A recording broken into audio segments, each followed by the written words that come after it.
याविषयी बोलण्याकरता सूरज चव्हाण आपल्या सोबत जोडले गेलेले आहेत। काय पहिली प्रतिक्रिया आहे?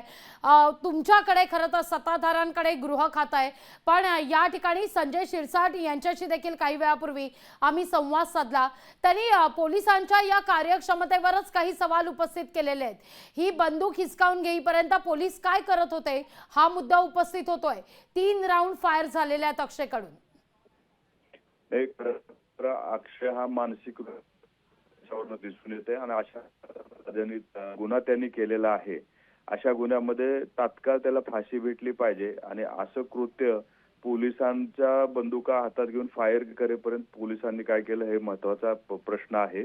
त्या ठिकाणी जर काही घटना दुसरी घडली असती विपरीत तर एक वेगळं हे झालं असतं। तात्काळ अशा व्यक्तीला फासावर दिलं पाहिजे आणि पोलिसांनी सुद्धा काही काळजी घेतली पाहिजे असं आमचं मत आहे। निश्चित धन्यवाद आमच्याशी संवाद साधला त्याबद्दल। लोकशाही मराठी ऐका, पहा, जागरूक रहा।